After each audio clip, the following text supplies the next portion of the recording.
and welcome. I'm Tim, and this is SV Paquita. Before I say anything, somebody's going to ask why I have that throwable cushion hanging there. That's so when this bar goes down and we lift up the dinghy, you can see on there's a little bit of chafe right there, and so that's to reduce the chafe. And then I put a fender over here, and hopefully that's keeping everything more better, as the Puerto Ricans say. Anyway, today we are still anchored in, let's see, I remember the name of this place by saying Ritella Bay. And so, very nice. The wind picked up as soon as the sun came up this morning. And last night a couple times, but mostly today, we've gone from being pointed over this way, our stern is now pointed over here, and we get right in line with this guy over here. And our neighbors are really cool. They've been super cool. They've not, when I got really close to them last night, I said, look, if you want me to move, I'll move, because it's, I'm burdened, I'm the burdened vessel here. But I think the wind's going to switch and come out of the north tonight. And he goes, yeah, no problem. So he was totally cool with that. And the wind came over to the north. We blew over here. Well, according to the weather reports, it's going to blow tonight and all day tomorrow pretty hard, right this direction. And remember, before I did anything, the back of the outboard was just about on his pennant for where he was, or, where his snubber was. So we were getting very close to him. And I don't think that we would move or anything, but if we did move, if the anchor did trip or if anything happened, we'd be right on top of him and there wouldn't be any time to figure anything out. So I got up this, after I got everything going this morning, I figured, little Crysalida, I think I'm going to re-anchor. And I really would like to be where this guy is over here, but that's why he's there. This guy is also in a really good spot over here. I don't think I want to be down there. And that guy there's a buoy that's floating. If that is correct, that guy's got 1 million feet of chain out. I don't know if that's true or not, but like I say, there was a buoy over there and I was trying to figure out what it was doing. So my options are, I could go right to the stern of this guy over here and drop the anchor, and then I'd fall back. So if I was in 25 feet of water and I put out 75 feet, I'd be 50 feet behind him, and that would be great, and we'd all move together. That's one option. But another option would be to go up here. Now the problem with being up here is that you're going to be more exposed to the wind, but I don't think it's going to be really bad, and I don't think there's going to be a lot of fetch coming from the harbor, and I also think that we're kind of used to getting beat up in the Anchorage anyway, so I'm not so sure. It's a lot deeper over here, so I'm going to put a lot more chain if I go there. But the good news about all that is that I'll also have a lot more room if anything were to go wrong. And we got one of these Mediterranean 50-knot blasts or whatever, and we all our anchors reset, so, or hopefully would reset. So that's kind of my plan. Oh, so the reason why I didn't do this is because, well, since I've been filming, this has changed. But I had about, you saw how the distance I had over here. I was right up against him, so that would have made us a little bit further back from this guy. And when this guy came in, he had been anchored over there. He moved over here, and he asked if he was too close. And I was like, no, you're fine, because we were both angled this way. But now when we line up, he's getting closer to me, which I'm not worried about him running into me. I'm not worried about that. My problem is I can't really heave up the anchor. And actually, right now, I probably could. Before, he was right here. So if I heaved up the anchor, I'd drive into the side of him, which I didn't want to do if my anchor's underneath him. There's also a possibility that my anchor may be interfered with his anchor, or since he did it after mine, his anchor might interfere with mine. Now the problem with that is if I heave up mine, I could dislodge him and he could go into the rocks, and that would be bad. But if he's right now he's away. I see the dinghy's gone, the boat's all locked up, so I don't want to do anything with them gone. So I've just kept it a little bit shorter. I'm staying here. When they come back, we'll see about me heaving up.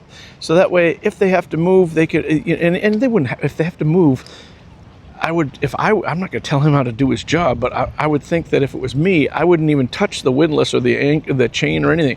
I would just drive ahead. So if the anchor's here and the boat's here, just drive ahead onto his anchor. I would haul mine up, and then he'd fall back onto his, and he'd stay here, and everything would be the same. So hopefully that's what he'll do, but we'll see what happens. If you can see, he's got 2 lines here off the stern rails. Those are so that when they get out of the dinghy, they have something to pull up. It's kind of cool.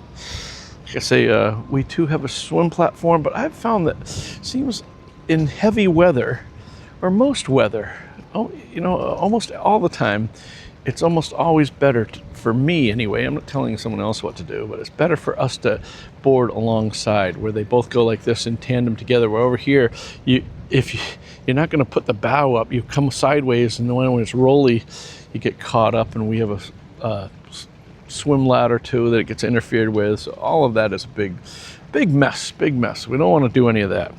But that was one of my failures this morning. Another failure that I had is with replacing the jib furler line. If you remember Nikki was the amazing rigger that I'm so happy about, and I've agreed with him. He's going to do a rig inspection, full rig inspection from the top to the bottom, and he's going to tune the rig for us when we get back to Slime, I don't know, Slieme or something like that. I don't know, something like that.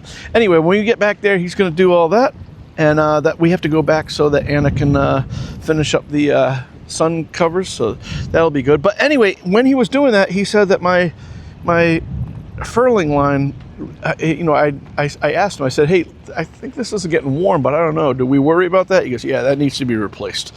So what I should have done is just taken the old one off and brought it with me, but I looked it up, and it says that I needed 21 meters of 8mm line.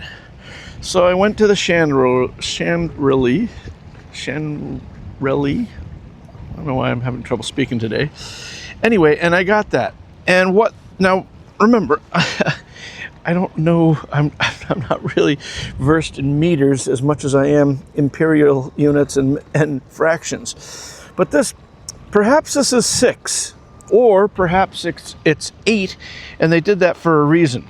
Now I should also tell you, right now, see all that line that's in there? That's extra line. See, the thing is completely furled. So in other words, if that were at the end of its rope right now, we'd still be all right. That's going to make, you're going to see why I said that to you in just a little while here. But when I come back here, I will show you the difference between the line that I took off and this line that I replaced. And I think I'm going to have to redo it again. So this right here was the old line, and this is the new line. As you can see, they're dramatically different, not just in that one's clean and one's dirty, or one's worn and one's new. But yeah, so that's one issue. But I'm also thinking, they always say that you should never furl a head sail on an electric winch. If you remember, I have 2-speed electric winches. And well, I'm sorry guys. I know you're not supposed to do that.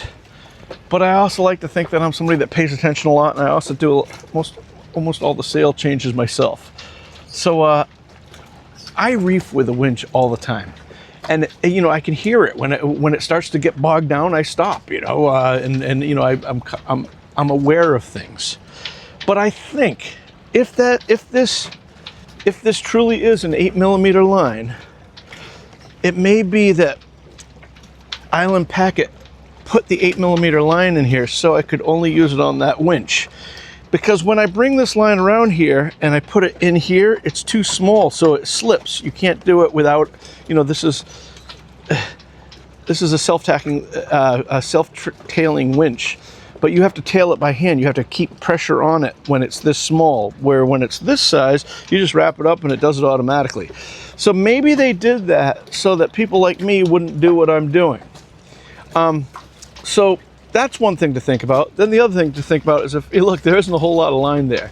So I think I'm about 20, 25 feet short of what they told. And that has to do with all the line that we had wrapped up over there too, which I kind of like. So the good news is that I didn't spend a lot. I think I spent 24 euros on this line, and Lord knows you can always find a home for your line somewhere, you know. Ooh, the wind's really picking up and it's starting to change. Maybe I'll be able to haul this thing up without these guys there. But anyway, yeah, so that's it. So I think maybe I might go and actually get more of this line, get the right diameter. I don't know if it's the right one, but the one that I can do myself, that might be a thing that I might do. But you know what? Since this little change in wind where we were both angled more off to the north and not to the northwest like we are now, this may be my opportunity. So I'm going to fire things up and see if I can get this anchor up before these guys come. You guys, thank you so much for watching. Take care. Be safe. Donald Flynn, thank you so much. We're going to be hoisting the drink up. You bought us around. If you want to buy us around too, you can hit the super thanks button. And thank you so much. And the patrons are the lifeblood of the channel. I'll put a link in below. $2 a month. You can support the channel that way if you like. No pressure. Thank you guys so much. Take care. Be safe. And as always, I'll see you on the one.